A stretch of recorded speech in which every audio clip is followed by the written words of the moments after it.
ঝিঙের রেসিপি তো অনেক খেয়েছেন।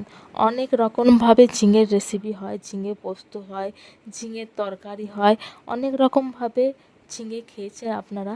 তো আমার কথা শুনুন, আমি যেভাবে এই রেসিপিটা তৈরি করেছি, অবশ্যই একবার বাড়িতে ট্রাই করে দেখুন, মুখে স্বাদ লেগে থাকবে।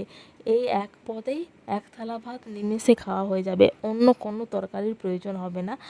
আর এটা কিন্তু একদিকে হেলদিও আর একদিকে টেস্টিও। এটা বাচ্চার থেকে বড়োর থেকে সবাইকার পক্ষেই হেলদি। তো আমার কথা বিশ্বাস করে একবার ভিডিওটা পুরোটা দেখুন এবং বাড়িতে অবশ্যই ট্রাই করুন। তো এই রেসিপিটা বানানোর জন্য আমার লাগবে ঝিঙে। এখানে আমি দুটো বড় বড় ঝিঙে, কচি পুরো ঝিঙে আমি এখানে বড় বড় সাইজ, মানে শসা যেমন করে কাটে ঠিক সেরকম বড় বড় সাইজ করে ঝিঙে নিয়েছি। আর আলু নিয়েছি একটা। ঝিঙের পরিমাণ বেশি আছে, আলুর পরিমাণ কম আছে। আমাদের বাড়িটা আলুটা একটু অ্যাভয়েড করে বলে আমাদের আলুর পরিমাণ কম। তোমরা আলু পছন্দ করলে অবশ্যই আলু বেশি নিতে পারো, কোনো সমস্যা নেই। আর এখানে মশলার জন্য আছে আদা, রসুন, কাঁচা লঙ্কা, পেঁয়াজ। আর এখানে পেঁয়াজ কুচি করে রেখেছি। আর এখানে আছে তোমার জিরে আর গোটা ধনে। তো এগুলি লাগবে, গোটা ধনে আর জিরে, এটা বাটা হবে। পেঁয়াজ, রসুন, আদা, কাঁচা লঙ্কা এটাও বাটা হবে। তো চলো নেক্সট স্টেপে চলে যাই।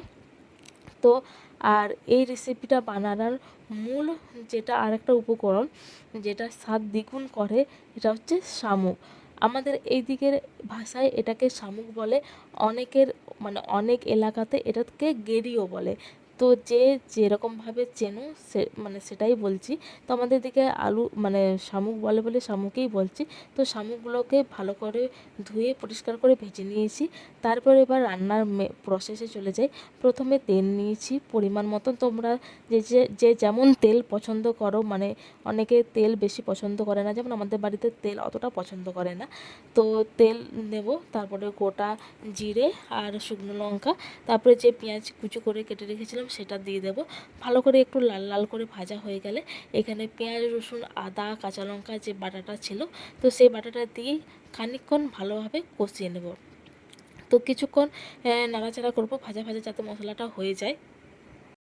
তারপরে দেব হচ্ছে গোটা জিরে আর গোটা ধনে যে বাটাটা ছিল, তো সেটা দিয়ে দেব। তো সেটা দেওয়ার পরও খানিকক্ষণ ভালো করে মশলাটা কষবো, যাতে ধনের কাঁচা গন্ধ যেমন না ছাড়ে। ধনের কিন্তু কাঁচা গন্ধ থেকে যায় যদি না ভালোভাবে মশলাটা কষানো হয় আর কি। তো এটা কষাতে একটুখানি টাইম লাগে। তো দেখো মশলাটা আমার খুব ভালোভাবে কষানো হয়ে গেছে। এবার দেব লঙ্কা গুঁড়ো, হলুদ গুঁড়ো। আর যেহেতু আমি জিরে বাটা দিয়েছি ওই জন্য জিরে বাটা দিচ্ছি না। যেহেতু আমার ধনে বাটা আছে ওই জন্য ধনে জিরে বাটা দিচ্ছি না।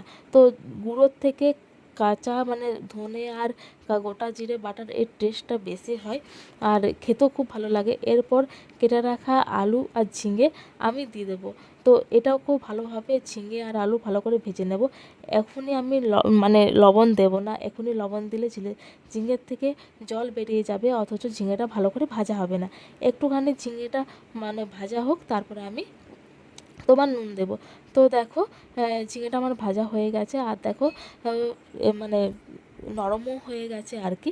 তো এই পর্যাতে আমি দেব তোমার হচ্ছে পরিমাণ মতন নুন। তো নুনটা এবার আমি দিয়ে দেবো। তো তোমরা যে যেমন পরিমাণ অনুযায়ী তোমরা নুনটা দিয়ে দিও। তো দেখো এবার আর কিছু নেই। এবারে একটু গরম জল ঢালবো, ঠান্ডা জল দেবে না, গরম জল ঢালবো। তো গরম জল পরিমাণ মতন ঢেলে দিয়েছি। আর তারপরে ঝোলটা একটু ফুটে ফুটে এলে তারপরে তোমার ভেজে রাখা শামুকটা দিয়ে দেব। ব্যাস হয়ে গেল রান্না। আর এটাতে কিছুই নেই, বিশ্বাস করো আমি সত্যি কথা বলছি। আমার একদম ফেক নয়। হয়তো আমার পারফেক্ট রান্নার কোনো ক্যাপাসিটি নেই বলে একটু হয়তো অন্যরকম লাগে, কিন্তু এটা খেতে যা টেস্ট বলার বাইরে। তো তোমরা প্লিজ বাড়িতে অবশ্যই ঝিঙের অনেক রকম রেসিপি দেখেছো, খেয়েছো, প্লিজ এরকমভাবে একবার ঝিঙে বানিয়ে দেখুন, দারুণ লাগে। একবার করলে বারবার খেতেই মন যাবে।